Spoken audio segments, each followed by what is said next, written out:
Good morning বন্ধুরা, আশা করি তোমরা সবাই ভালো আছো, সুস্থ আছো। আমিও খুব ভালো আছি। আমি সকালে ঘুম থেকে উঠেই ফ্রেশ হয়ে চলে গেলাম ছাদে গিয়ে একটু হাঁটাহাঁটি করে নিলাম। আর সেই সাথে সকালবেলার প্রাকৃতিক সৌন্দর্যটা এত সুন্দর লাগছিল যে আমি একটু ক্যামেরাবন্দি করে নিলাম।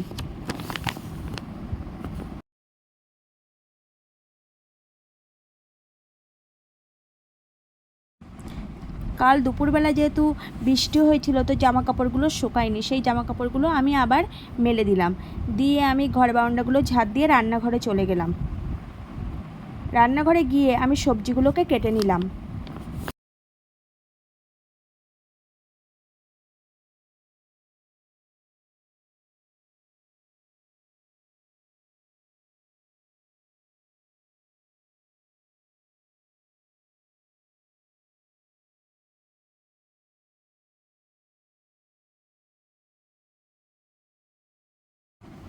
আমার সবজি কাটা হয়ে গেছে।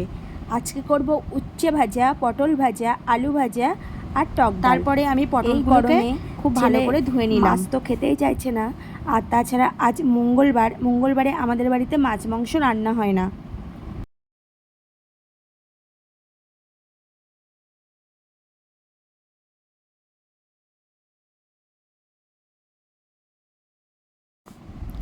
তারপর আলুগুলোকেও ভালো করে ধুয়ে নিলাম।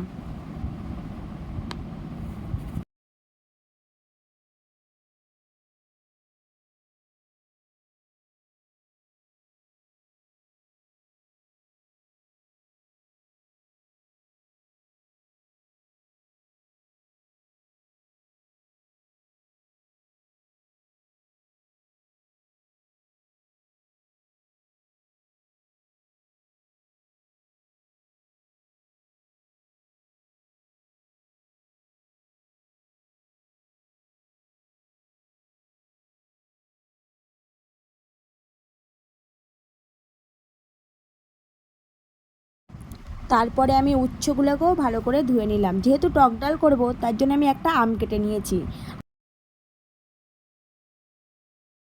দেখো বন্ধুরা, আমার সবজিগুলো ধোয়া হয়ে গেছে। এবার আমি ডালটাকে ধুয়ে নিলাম। আর এদিকে কড়ার মধ্যে আমি জল বসিয়ে দিয়েছি গরম হওয়ার জন্য। জল গরম হয়ে গেছে, এবার আমি ডালটা কড়াইতে দিয়ে দিলাম।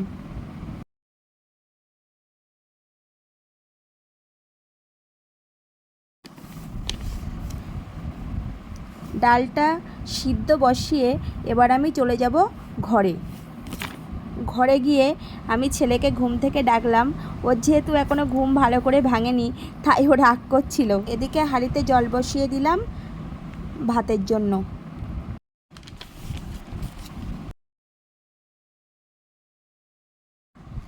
তারপর আমিও ব্রাশটা করে নিলাম। আর এদিকে দেখো বন্ধুরা, ডাল সিদ্ধ হয়ে গেছে।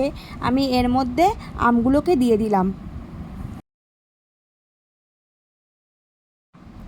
আর এদিকে ভাতের জলটা গরম হয়ে গেছে, আমি চালটাকে ভালো করে ধুয়ে নেব।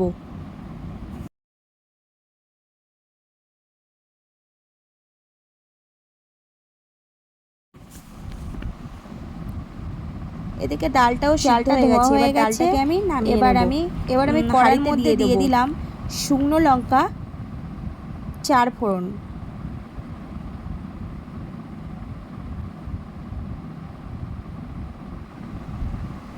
এবার আমি কড়াইতে সিদ্ধ করা ডালটাকে ঢেলে দেব।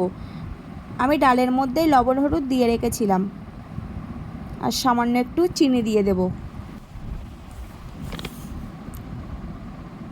ডালটা ফুটতে লাগলো, এদিকে আমার ভাতটাও ফুটে উঠেছে।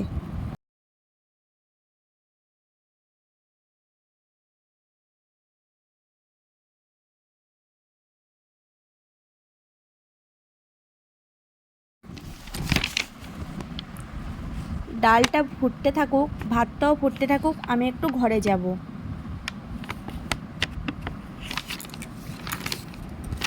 ঘরে গিয়ে দেখি আমার ছেলে বই গোছাচ্ছে। যেহেতু ওর বাবা অফিসে,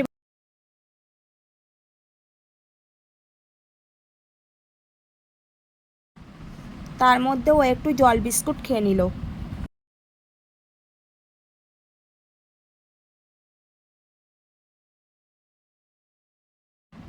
আমি আবার চলে গেলাম রান্নাঘরে গিয়ে দেখি আমার ডালটা হয়ে এসছে। আর এদিকে ভাতটাও হয়ে এসছে। তারপরে আমি ডালটাকে ধুয়ে রাখা আলুগুলোকে আমি ভালো করে লবণ হলুদ মাখিয়ে নিলাম।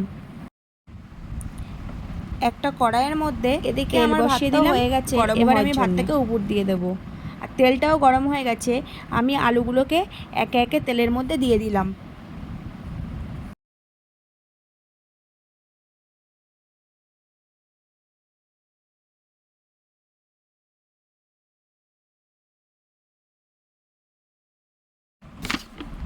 ভাত হয়ে গেছে, এবার আমি ভাতটাকে উপর করে দেব। আর এদিকে একটা কড়াইয়ে তেল বসিয়ে দিলাম গরম হওয়ার জন্যে। আলুগুলোকে এক একে ভাজা করে নিলাম। এদিকে আমার তেলটা গরম হয়ে গেছে, আমি তেলের মধ্যে দিয়ে দিলাম উচ্ছে।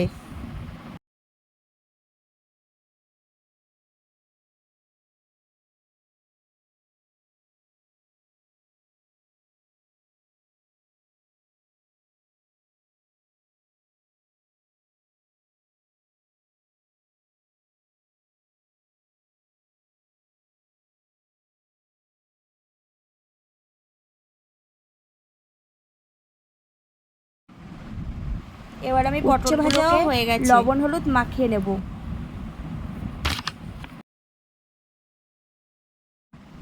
আলু ভাজার যে তেলটা ছিল ওটার মধ্যে আমি পটলগুলোকে একে একে দিয়ে দিলাম।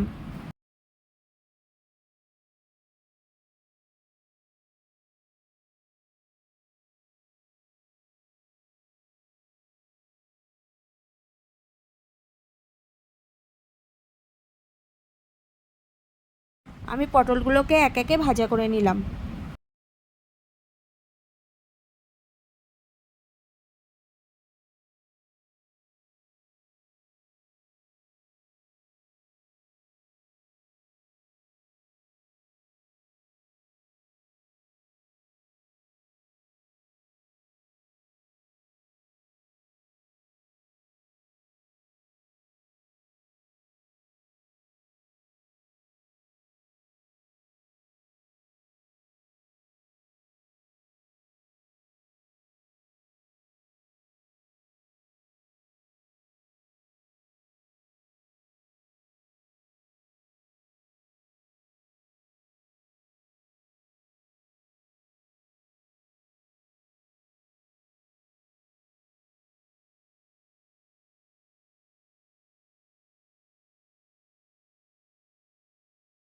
তো দেখো বন্ধুরা, আমার রান্না হয়ে গেছে। আমি যে রান্নাটা করেছি এটা আমার সকালে আর দুপুরে হয়ে যাবে, রাতে আবার আমাকে রান্না করতে হবে। তারপরে আমি বাসনগুলোকে মেজে নিয়ে ঘরে গেলাম। ঘরের তো আমি আর ভিডিওটা তখন কন্টিনিউ করতে পারিনি, যেহেতু সংসারের অনেক কাজকর্ম ছিল। তারপরে আমি স্নান করে পুজো দিয়ে খাওয়া দাওয়া করে আমি আর ছেলে ঘুমিয়েছিলাম। ঘুম থেকে ওঠার পরে আমি দুধটাকে গরম করতে বসিয়ে দিলাম, যেহেতু ও বিকালবেলা দুধ খায়। এবার আমি দুধটাকে গরম করে ওর জন্য ঘরে নিয়ে যাব। দুধটাকে ঘরে নিয়ে গিয়ে ওকে পড়াতে বসবো।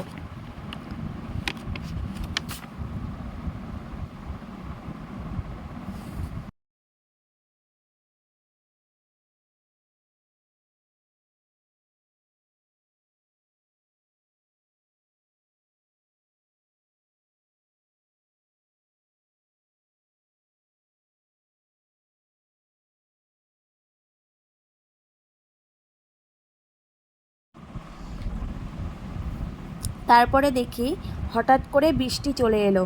তো আমি বারান্দায় বসে বৃষ্টিটাকে একটু উপভোগ করলাম। আজকের ভিডিওটা এই পর্যন্তই। যদি তোমাদের ভিডিওটা ভালো লাগে অবশ্যই লাইক, কমেন্ট, শেয়ার এবং সাবস্ক্রাইব করে দিও। পাশে থেকো, ভালো থেকো, সুস্থ থেকো।